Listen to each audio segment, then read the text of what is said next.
How much did you make from Jackass, the first season? Less than $1,500 for the entire first season. Why? After taxes. Why so low? Is it because they weren't sure it was going to be a hit? It was certainly a shoestring budget. I was like with Jackass, I never so much as countered, and offered. Like I was just, it was always just me being informed what I was going to be compensated. And I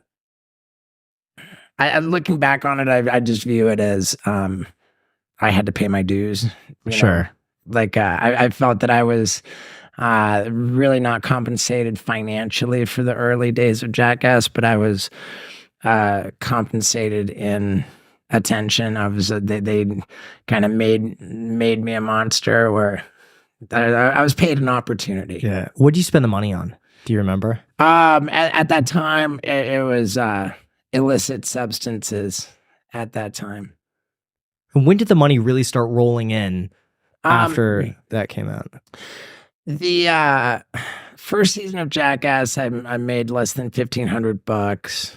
After the third episode aired, I got a call that the show really was a major hit, and that MTV was going to purchase seasons 2 and 3 at once in their reorder. The first season was 8 episodes, and now they're going to buy 16 more, representing seasons 2 and 3. And they said, because it's a hit, we know we have to pay you, and that's why we're going to give you $2,000 per episode. And I remember thinking, wow, 2,000 times 16 is 32,000. Like, wow, I'd never had anything anywhere near that money, that amount of money to myself. So I was very, very comfortable with that. They paid half of that amount of money largely up front. And after taxes, which they took out, half of $32,000 after taxes was $10,000. So I got a check early in the filming process for seasons 2 and 3. I got a check for $10,000. And I remember thinking, wow, this is more money than I've ever had. This is great. I'm going to deposit this $10,000 check into the bank. And before it even clears into my account, I will have packed up my car and driven from Florida to go move to Los Angeles to take advantage of this opportunity. And I told that to Jeff Tremaine, who is the boss, the director guy. And he said, you're not driving anywhere until you give me a list of ideas to film in every state between Florida and California. And he said, if I had ideas, if my ideas were there, that he would fly out a camera crew to follow me across country and film in every state. So that's what happened. And it was March of 2001. And I got a good leg up on all that filming because I had my own, Wow.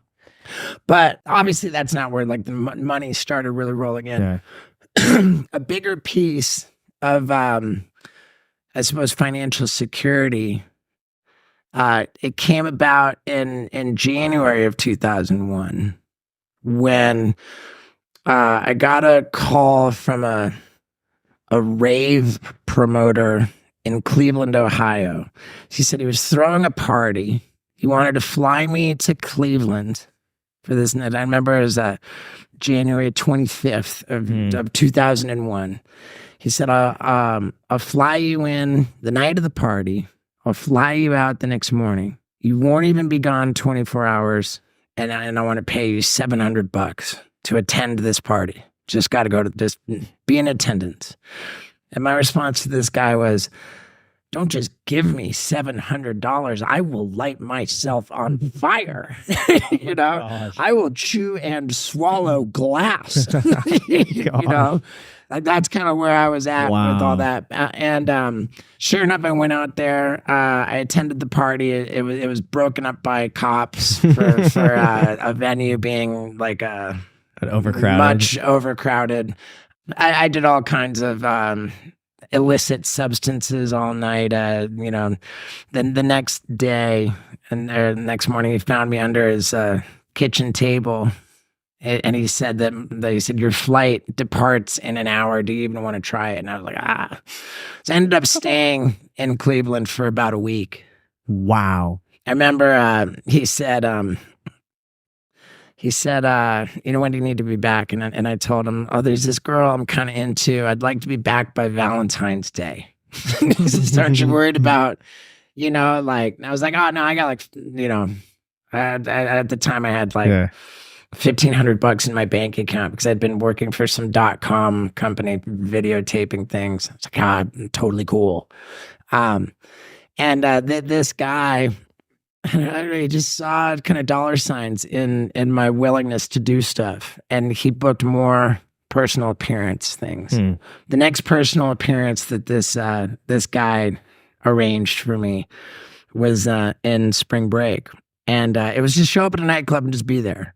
But when I showed up at this nightclub, I saw there was this stage that wasn't being utilized, and I was like, "Oh, I'm going to get on this stage and perform crazy stunts, chewing and swallowing glass, lighting myself on fire."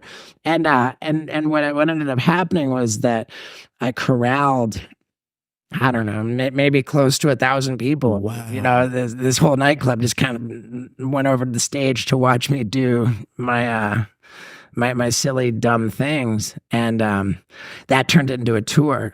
It was don't try this at home tour, and this shady rave promoter guy ended up booking a full scale world tour, and granted, given that it was all on my name, and you know, I probably could have done a lot better with it, but from where I had been financially to where that got me, that's where I can say I've never been broke since then. This might sound stupid. How do you eat glass? You chew it into sand.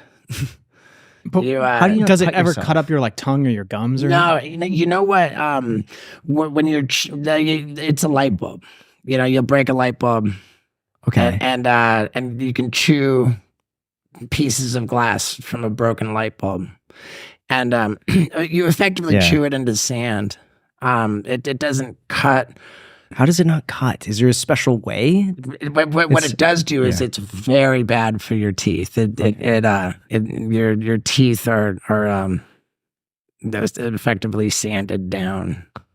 So not a good habit to pick up on a daily basis. But yeah, that was it was an interesting era in my life, and I had like a bunch of footage that was not suitable for MTV. It was not allowed on MTV, and so it was this same guy and this other business partner that he had who arranged a distribution deal for me to make Too Hot for TV videos. Those were big at the time too. Yeah, I mean, to their credit, they set up my own late night television commercial campaign for the direct to consumer. Yeah. I think those are the days when the Girls Gone Wild DVDs were like coming up in the heyday. I'd watch Comedy Central, and after 11 p.m., sure enough, that song would come on. Sure. You know instantly that song. I had exactly the same format of late night TV commercial. And yeah, I never got paid, I don't think, by those guys for those videos, but it did raise my profile.